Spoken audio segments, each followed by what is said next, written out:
नमस्कार दोस्तों, स्वागत है आपका 20 जुलाई 2023 आपकी अपनी फुल पत्ती वाली क्लास में, जिसमें चर्चा करेंगे रोज की तरह करंट अफेयर से जुड़े 10 महत्वपूर्ण सवाल जो आपकी प्रतियोगी परीक्षाओं के लिए काफी महत्वपूर्ण होने वाले हैं।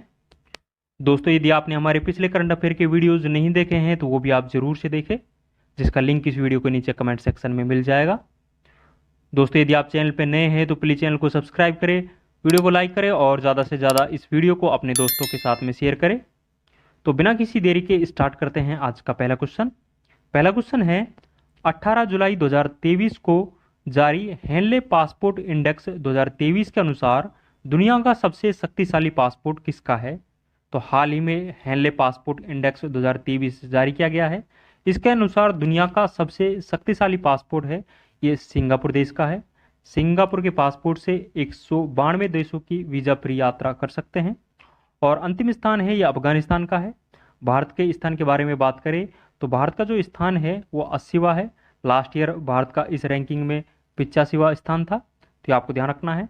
भारत के जो पासपोर्ट है इससे 57 देशों की वीज़ा फ्री यात्रा है जो कर सकते हैं, ये आपको ध्यान रखना है। और पाकिस्तान के पासपोर्ट के बारे में बात करें तो पाकिस्तान का जो पासपोर्ट है इसका इस जो हेनले पासपोर्ट इंडेक्स है इसमें 100वीं रैंक है। तो ये सारे इंपॉर्टेंट पॉइंट्स आपको ध्यान रखना है। कुछ ललन टॉप पॉइंट्स और ध्यान रखेंगे। ग्लोबल जेंडर गैप इंडेक्स है जो हाल ही में जारी किया गया है। यह जारी है जो विश्व आर्थिक मंच के द्वारा इसको जारी किया जाता है। और भारत का इस ग्लोबल जेंडर गैप इंडेक्स में जो रैंक है वो 127वीं है। विश्व शांति सूचकांक हाल ही में जारी किया गया है, इसमें भारत की रैंक है जो 126वीं है। भारत की जो खुशहाली सूचकांक है मतलब वर्ल्ड हैप्पीनेस इंडेक्स में भी भारत की जो रैंक है वो 126वीं है। तो ये दोनों इंडेक्स आपको ध्यान रखने हैं कि विश्व शांति सूचकांक और वर्ल्ड हैप्पीनेस इंडेक्स, इन दोनों ही इंडेक्स में भारत की रैंक है जो 126वीं है। ग्लोबल फायर पावर इंडेक्स में भारत की रैंक है जो चौथी है। पहली रैंक है जो इसमें यूएसए की है, तो ये आपको ध्यान रखना है। बोल्ड कुरुक्षेत्र अभ्यास है ये भारत और सिंगापुर के मध्य में आयोजित होता है। कुछ काम की बातें और देखेंगे। मानव विकास सूचकांक है ये यूएनडीपी के द्वारा जारी किया जाता है और भारत की रैंक है जो इसमें 132वीं है। और इसके जो प्रमुख आधार है इसमें 3 आधार माने गए हैं, जिसमें एक प्रति व्यक्ति आय, दूसरा है जो साक्षरता है और जो तीसरा आधार है वो जीवन प्रत्याशा को माना गया है। तो ये काम की बात भी जो कि कुमार गौरव सर के द्वारा आज नए सिरे से जारी की गई है, तो नई पहल है, तो ये भी आपको ध्यान रखना है। दोस्तों, आगे बढ़ने से पहले मैं आपको बता दूं इन सभी क्वेश्चंस की जो पीडीएफ है वो हमारे टेलीग्राम चैनल जीने स्टॉक पर मिल जाएगी, जिसका लिंक इस वीडियो के नीचे कमेंट सेक्शन में दिया हुआ है। वहां जाकर आप ये पीडीएफ डाउनलोड कर सकते हो। दोस्तों, यदि वीडियो पसंद आ रहा है तो प्लीज़ वीडियो को लाइक करें और यदि आपने अभी तक हमारे चैनल को सब्सक्राइब नहीं किया है तो प्लीज़ चैनल को सब्सक्राइब भी करें और इस वीडियो को ज़्यादा से ज़्यादा अपने दोस्तों के साथ में शेयर करें। नेक्स्ट क्वेश्चन देखते हैं। नेक्स्ट क्वेश्चन है हाल ही में दक्षिणी चीन सागर में आए तालिम टाइफून का नामकरण किसने किया है? तो हाल ही में दक्षिणी चीन सागर में तालिम नाम से टाइफून आया है, इसका नामकरण है जो फिलीपींस देश के द्वारा किया गया है। तालिम टाइफून है जो एक उष्ण कटिबंधीय चक्रवात है और इससे जो प्रभावित होने वाले देश है वो चीन और वियतनाम देश है जो इससे प्रभावित होने वाले हैं। तालिम का जो नाम है इसका नाम अर्थ या अत्याधुनिक है जो इसका अर्थ है, तो ये भी आपको ध्यान रखना है। कुछ ललन टॉप बातें और ध्यान रखेंगे। मोचा चक्रवात का नामकरण है जो यमन देश के द्वारा किया गया था। भारत ने वियतनाम को जहाज है जो उपहार स्वरूप भेंट किए हैं वो आईएनएस कृपाण किया है, तो ये भी आपको ध्यान रखना है। विपर्जोय चक्रवात का नामकरण है जो बांग्लादेश के द्वारा किया गया है, जिसका अर्थ आपदा या विपत्ति इसका अर्थ होता है और यह हाल ही में अरब सागर है जिसमें आता है, तो ये भी आपको ध्यान रखना है। ऑस्ट्रेलिया में चक्रवात को विलीवरीज के नाम से जानते हैं, तो ये भी आपको ध्यान रखना है। कुछ काम की बात में ये देखेंगे कि जो 9 डेज लाइन है, जो 9 डेज लाइन विवाद है ये किस सागर से संबंधित है? तो ये 9 डेज लाइन विवाद है जो दक्षिणी चीन सागर से संबंधित है, तो ये भी आपको ध्यान रखना है। नेक्स्ट क्वेश्चन देखते हैं। नेक्स्ट क्वेश्चन है प्रतिवर्ष अंतर्राष्ट्रीय चंद्रमा दिवस कब मनाया जाता है? तो प्रतिवर्ष जो अंतर्राष्ट्रीय चंद्रमा दिवस है ये 20 जुलाई को सेलिब्रेट किया जाता है। 20 जुलाई को ही क्यों सेलिब्रेट किया जाता है? इसके पीछे ये रीजन है कि 20 जुलाई 1969 को मनुष्य पहली बार चांद पर उतरा था और अपोलो 11 मिशन के तहत है जो मनुष्य पहली बार चांद पर उतरा था। जो पहला व्यक्ति था चांद पर उतरने वाला वो नील आर्मस्ट्रॉन्ग था, और नील आर्मस्ट्रॉन्ग के साथ में बज एल्ड्रिन नाम से का व्यक्ति भी जाता है, तो ये भी आपको ध्यान रखना है। और इसमें पायलट की भूमिका है जो माइकल कॉलिंस के द्वारा पायलट की भूमिका निभाई थी। तो ये 3 व्यक्ति है जो कि चांद पर पहली बार जाते हैं, जिसमें पहला कदम है जो नील आर्मस्ट्रॉन्ग के द्वारा रखा गया था, जो कि 20 जुलाई को रखा गया था। इसीलिए 20 जुलाई को चंद्रमा दिवस के रूप में हम सेलिब्रेट करते हैं। 20 जुलाई को ही शतरंज दिवस के रूप में भी सेलिब्रेट करते हैं, तो ये भी आपको ध्यान रखना है। कुछ ललन टॉप बातें और ध्यान रखेंगे। आर्टेमिस मिशन के तहत चांद पर जाने वाली पहली महिला है ये क्रिस्टीना कोच होगी। चंद्रयान 3 है जो हाल ही में लॉन्च किया गया है, जो कि 14 जुलाई को इसरो के द्वारा लॉन्च किया गया है। ये LVM 3 M4 रॉकेट से लॉन्च किया गया है, जिसे बाहुबली के नाम से भी जानते हैं, तो ये आपको ध्यान रखना है। चंद्रयान फर्स्ट है जो कि 2008 में इसरो के द्वारा लॉन्च किया गया था। ये PSLV C11 जो रॉकेट है इससे लॉन्च किया गया था, तो ये आपको ध्यान रखना है। राशिद मिशन है, ये भी चांद से संबंधित मिशन है, ये UAE के द्वारा हाल ही में भेजा गया है, तो ये भी आपको ध्यान रखना है। अंतर्राष्ट्रीय मानव अंतरिक्ष उड़ान दिवस है, ये 12 अप्रैल को सेलिब्रेट किया जाता है। बिकॉज 12 अप्रैल के दिन यूरी गागरिन है जो अंतरिक्ष में जाने वाले पहले व्यक्ति थे, तो ये 12 अप्रैल 1961 को अंतरिक्ष में गए थे, और ये वोस्टक फर्स्ट नाम के जहाज से अंतरिक्ष में जाने वाले पहले व्यक्ति थे। इसलिए 12 अप्रैल को अंतर्राष्ट्रीय मानव अंतरिक्ष उड़ान दिवस के रूप में सेलिब्रेट करते हैं। तो ये सारे ललन टॉप पॉइंट्स आपको ध्यान रखने हैं, आपकी परीक्षाओं की दृष्टि से यह काफ़ी इंपॉर्टेंट है। नेक्स्ट क्वेश्चन देखते हैं। हाल ही में विंबलडन ओपन 2023 का पुरुष एकल वर्ग का खिताब किसने जीता है? तो हाल ही में विंबलडन ओपन 2023 का जो पुरुष एकल का खिताब है ये कार्लोस अल्कराज के द्वारा जीता गया है, जो कि स्पेन के रहने वाले हैं। इसमें उपविजेता है जो ऑस्ट्रेलियन ओपन और फ्रेंच ओपन का जो विजेता नोवाक जोकोविच है, इसके द्वारा मतलब यह है जो इसमें उपविजेता रहते हैं। तो कार्लोस अल्कराज के द्वारा फाइनल में नोवाक जोकोविच को हराया जाता है, जो कि सर्बिया मूल के रहने वाले हैं, तो ये भी आपको ध्यान रखना है। महिला वर्ग के बारे में बात करें तो महिला वर्ग का जो खिताब है वो मार्केत वोद्रोसोवा के द्वारा जीता गया है, जो कि चेक गणराज्य मूल की रहने वाली है। इसमें उपविजेता का खिताब है ये आंस जुबैर के द्वारा जीता गया है, जो कि टुनेशिया की रहने वाली है, तो ये भी आपको ध्यान रखना है। कुछ ललन टॉप बातें और ध्यान रखेंगे। ऑस्ट्रेलियन ओपन 2023 में जो मेल कैटेगरी है मतलब पुरुष वर्ग का जो खिताब है ये नोवाक जोकोविच के द्वारा जीता गया था, और महिला वर्ग का खिताब है ये आर्यन सवालेंका के द्वारा जीता गया था, जो कि बेलारूस की रहने वाली है। फ्रेंच ओपन 2023 में महिला वर्ग का खिताब तो ईगा स्विटेक के द्वारा जीता गया था, जो कि पोलैंड की रहने वाली है, और पुरुष वर्ग का जो खिताब है ये नोवाक जोकोविच के द्वारा जीता गया था, और ये सर्बिया देश के रहने वाले हैं, तो ये भी आपको ध्यान रखना है। और आपको ये भी ध्यान रखना है कि कौन सा जो ओपन है वो कौन से कोर्ट पर खेला जाता है। तो एक साल में 4 ही ओपन खेले जाते हैं, जिसमें से Australian open, French open, Wimbledon और US ओपन होता है। ये टेनिस से संबंधित प्रतियोगिता है, और ऑस्ट्रेलियन ओपन है जो कि हार्ड कोर्ट पर खेला जाता है। ऑस्ट्रेलियन ओपन और US ओपन ये दोनों ही है ये हार्ड कोर्ट पर खेले जाते हैं, और फ्रेंच ओपन है जो क्ले कोर्ट पर खेला जाता है, जबकि जो विंबलडन है ये घास कोर्ट पर खेला जाता है, और विंबलडन ओपन है ये सबसे पुराना ग्रैंड स्लैम है, तो ये भी आपको ध्यान रखना है।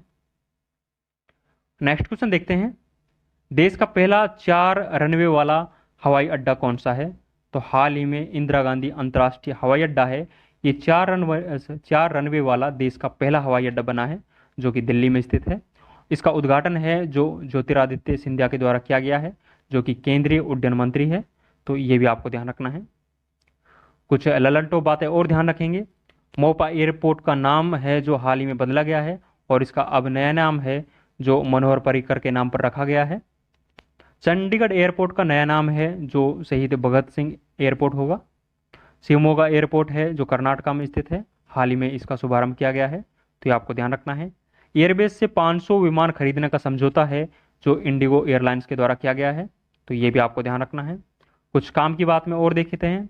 कैंपोगोड़ा एयरपोर्ट है ये बेंगलुरु में स्थित है, और हाल ही में स्टैचू ऑफ प्रॉस्पेरिटी की जो स्थापना है मतलब स्टैचू ऑफ प्रॉस्पेरिटी है इसको यहाँ पर स्थापित किया गया है, तो ये भी आपको ध्यान रखना है। नेक्स्ट क्वेश्चन देखते हैं। हाल ही में G20 वित्त मंत्रियों और केंद्रीय बैंक के गवर्नरों की तीसरी बैठक कहाँ आयोजित हुई है? तो हाल ही में G20 वित्त मंत्री और केंद्रीय बैंक के गवर्नरों की तीसरी बैठक है इसका आयोजन है जो गांधीनगर गुजरात के अंदर हुआ है, तो ये आपको ध्यान रखना है। कुछ ललन टॉप बातें और ध्यान रखेंगे। G20 रोजगार समूह की जो पहली बैठक है ये जोधपुर राजस्थान में आयोजित हुई है। G20 के पर्यटन समूह की जो तीसरी बैठक है ये जम्मू कश्मीर में आयोजित हुई है, तो ये आपको ध्यान रखना है।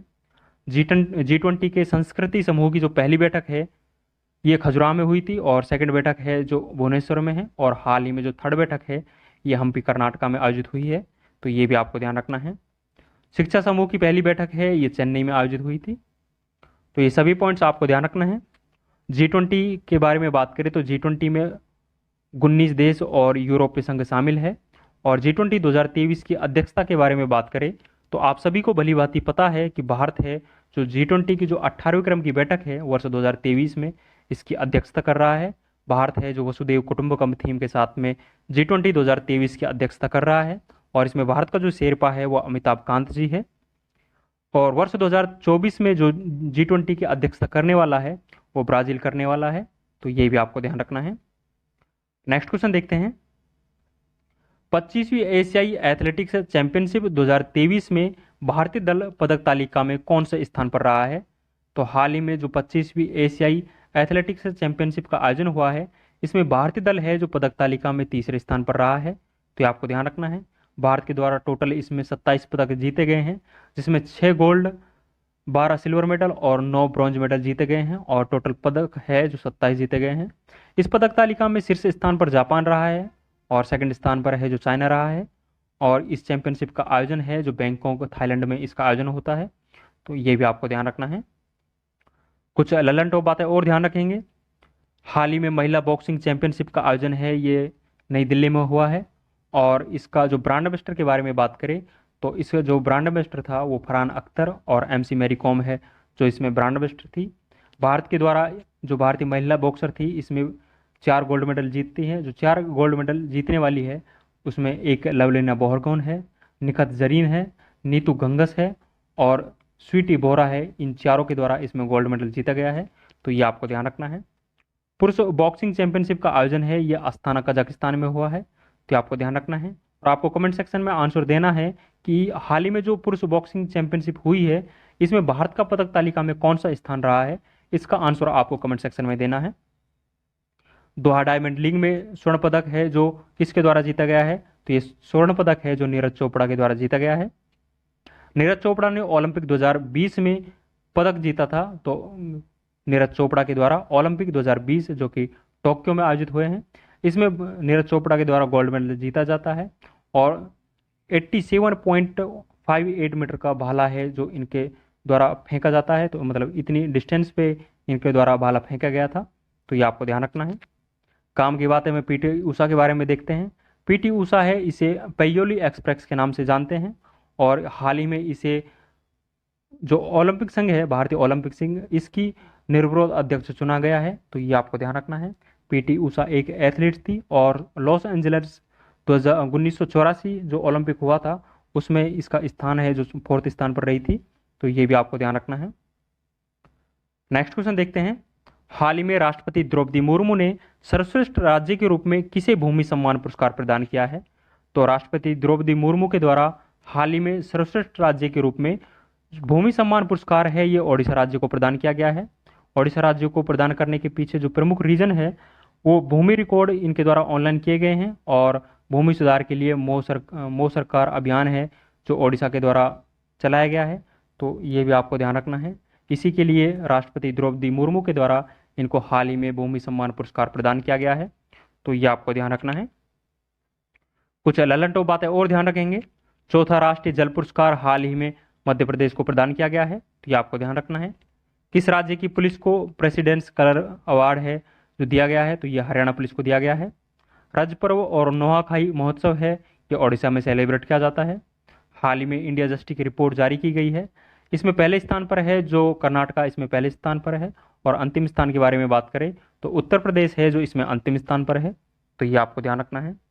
कुछ काम की बात में राष्ट्रपति के बारे में देखते हैं। राष्ट्रपति का जो निर्वाचक मंडल होता है इसको आर्टिकल 54 में डिफाइन किया गया है, और जो निर्वाचक मंडल है इसमें इलेक्टेड MP और MLA शामिल होते हैं। मनोनीत सदस्य इसमें शामिल नहीं होते हैं, तो ये आपको महत्वपूर्ण रूप से ध्यान रखना है। नेक्स्ट क्वेश्चन देखते हैं। हाल ही में नीति आयोग द्वारा निर्यात तैयारी सूचकांक 2022 में तटीय राज्यों में शीर्ष स्थान किस राज्य को मिला है? तो हाल ही में नीति आयोग के द्वारा निर्यात तैयारी सूचकांक जारी किया गया है। इसमें तटीय राज्यों में जो शीर्ष स्थान है ये तमिलनाडु का है और सेकंड स्थान है जो महाराष्ट्र का है। यदि लैंडलॉक स्टेट के बारे में बात करें तो लैंडलॉक स्टेट में जो पहला स्थान है ये हरियाणा का रहा है, तो ये आपको ध्यान रखना है। यदि नीति आयोग के बारे में बात करें तो नीति आयोग की जो स्थापना है ये 1 जनवरी 2015 को इसकी स्थापना होती है और इसका वर्तमान में उपाध्यक्ष है जो सुमन बेरी इसका वर्तमान में उपाध्यक्ष है। और यदि सीईओ के बारे में बात करें तो BVR सुब्रमण्यम जी है जो इसके वर्तमान में सीईओ है, तो ये भी आपको ध्यान रखना है। कुछ लल्लनटो बातें और ध्यान रखेंगे। भारत में सर्वाधिक निर्यात करने वाला जिला है जो जामनगर गुजरात है, जो कि सर्वाधिक निर्यात करता है और ये पेट्रोलियम उत्पादों का निर्यात है जो यहाँ से होता है, तो ये भी आपको ध्यान रखना है। ई अमृत पोर्टल है जो नीति आयोग के द्वारा हाल ही में प्रारंभ किया गया है और इलेक्ट्रिक व्हीकल है जो इनमें बढ़ावा देने के लिए ये ई अमृत पोर्टल है जो नीति आयोग के द्वारा प्रारंभ किया गया है, तो ये आपको ध्यान रखना है। नीलगिरी ताहर योजना है, इसका संबंध है जो तमिलनाडु राज्य से है, तो ये भी आपको ध्यान रखना है। कुछ काम की बात में और देखते हैं। भारत में पहला निर्यात प्रसंस्करण जोन है ये कांडला गुजरात में प्रारंभ किया गया है, तो ये आपको ध्यान रखना है। और कांडला जो बंदरगाह है इसका वर्तमान में जो नाम है वो दीनदयाल उपाध्याय पोर्ट इसका वर्तमान में नाम है, तो ये भी आपको ध्यान रखना है। नेक्स्ट क्वेश्चन देखते हैं। हाल ही में AI फॉर इंडिया 2.0 कार्यक्रम किसने प्रारंभ किया है? तो हाल ही में AI फॉर इंडिया 2.0 कार्यक्रम है ये IIT मद्रास और IIM अहमदाबाद के द्वारा ये कार्यक्रम है जो प्रारंभ किया गया है। इस कार्यक्रम को जो लॉन्च है वो केंद्रीय शिक्षा मंत्री धर्मेंद्र प्रधान के द्वारा इस कार्यक्रम को लॉन्च किया गया है, तो ये भी आपको ध्यान रखना है। कुछ ललंटो बातें और ध्यान रखेंगे। तंजानिया में अपना पहला ऑफशोर कैंपस है ये IIT मद्रास के द्वारा खोला गया है और इसकी जो पहली महानिदेशक है वो प्रीति अगलायम को बनाया गया है, तो ये भी आपको ध्यान रखना है। NIRF रैंकिंग में शीर्ष स्थान पर कौन सी IIT है? तो IIT मद्रास है जो NIRF रैंकिंग में शीर्ष स्थान पर है, तो ये भी आपको ध्यान रखना है। क्लाउड सीडिंग का परीक्षण करने वाली जो IIT है वो IIT कानपुर के द्वारा क्लाउड सीडिंग का हाल ही में परीक्षण किया गया है, तो ये आपको ध्यान रखना है। AI आधारित न्यूज एंकर है जो लीसा है, लीसा को हाल ही में ओडिशा के द्वारा लॉन्च किया गया है, तो ये आपको ध्यान रखना है। नेक्स्ट देखते हैं। हाल ही में ChatGPT चैटबॉट है इसको OpenAI के द्वारा लॉन्च किया गया है और बार्ड चैटबॉट को गूगल के द्वारा लॉन्च किया गया है, तो ये भी आपको ध्यान रखना है। नेक्स्ट क्वेश्चन देखते हैं। हाल ही में दिवंगत हुए पूर्व मुख्यमंत्री ओमन चांडी का संबंध किस राज्य से है? हाल ही में ओमन चांडी जो पूर्व मुख्यमंत्री है इसका हाल ही में निधन हो गया है और इनका संबंध है जो केरल राज्य से है, तो ये आपको ध्यान रखना है। यदि केरल के वर्तमान मुख्यमंत्री के बारे में बात करें तो केरल का जो वर्तमान में मुख्यमंत्री है वो पिनराई विजयन है, तो ये आपको ध्यान रखना है। कुछ ललंटो बातें और ध्यान रखेंगे। कर्नाटका के नए मुख्यमंत्री है ये सिद्धरामैया को बनाया गया है और कर्नाटका के जो डिप्टी CM है वो DK शिव कुमार जी है और कर्नाटका के जो राज्यपाल है वो कौन है? तो थावरचंद गहलोत है जो कर्नाटका के राज्यपाल है, तो ये भी आपको ध्यान रखना है। त्रिपुरा के नए मुख्यमंत्री है जो डॉक्टर मनिक शाह को बनाया गया है। महाराष्ट्र का नया मुख्यमंत्री एकनाथ शिंदे जी है और गोवा का जो नए मुख्यमंत्री है वो प्रमोद सावंत जी है, तो ये आपको ध्यान रखना है। काम की बात और देखते हैं।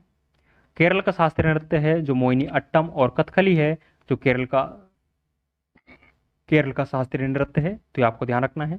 और हाल ही में कनक रेले है इसका निधन हो गया है और इनका जो संबंध है वो मोहिनी अट्टम शास्त्रीय नृत्य से है, तो ये भी आपको ध्यान रखना है। नेक्स्ट देखते हैं। ऑपरेशन त्रिनेत्र 2 का आयोजन कहाँ किया गया है?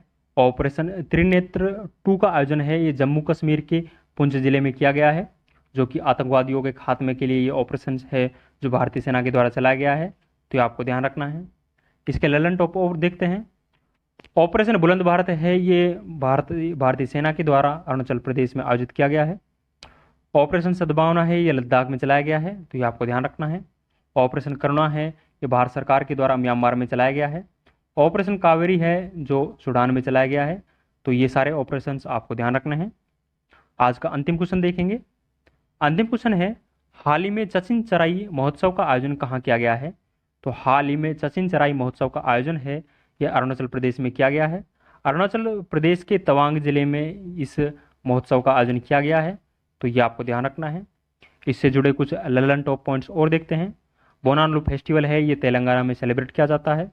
सरहुल फेस्टिवल है ये झारखंड में सेलिब्रेट किया जाता है। खारची महोत्सव है ये त्रिपुरा में सेलिब्रेट किया जाता है। और फूलदेई महोत्सव है ये उत्तराखंड में मनाया जाता है। तो ये सारे फेस्टिवल्स आपको ध्यान रखने हैं, आपकी परीक्षाओं की दृष्टि से ये काफ़ी इंपॉर्टेंट है। दोस्तों ये इंपॉर्टेंट क्वेश्चंस आज के हमने डिस्कस किए हैं, जो कि आपके लिए काफ़ी इंपॉर्टेंट है। दोस्तों इन सभी क्वेश्चंस की जो पीडीएफ है वो हमारे टेलीग्राम चैनल जीएनस्टॉक पर मिल जाएगी, जिसका लिंक इस वीडियो के नीचे कमेंट सेक्शन में दिया हुआ है। वहाँ जाकर आप ये पीडीएफ डाउनलोड कर सकते हो। दोस्तों 2 दिन से आपकी क्लास नहीं आ रही है, 17 और 18 की डेट में आपकी करंट अफेयर्स की क्लास नहीं आई है, बिकॉज कुमार गौरव सर के द्वारा 18 और 19 तारीख के दिन करंट अफेयर की क्लास नहीं कराई गई थी, तो इसलिए हमारे द्वारा भी नहीं डाली गई थी। तो आज से आपकी ये क्लास है जो डाली गई है, तो आगे ये क्लास है जो यथावत रहेगी। तो आप डेली बेसिस पर आप इस रिवीजन क्लास को देख सकते हो, और इसकी पीडीएफ है जो हम डेली बेसिस पर पहले की तरह प्रोवाइड कराते रहेंगे। तो आप भरोसा रखें, और यदि आपको ये वीडियो पसंद आया है तो प्लीज़ वीडियो को लाइक करें, और यदि आपने अभी तक हमारे चैनल को सब्सक्राइब नहीं किया है तो प्लीज़ चैनल को सब्सक्राइब भी करें, और ज़्यादा से ज़्यादा इस वीडियो को अपने दोस्तों के साथ में शेयर करें। तो आज के लिए बस इतना ही, मिलते हैं कल की वीडियो में। थैंक यू, जय हिंद, धन्यवाद।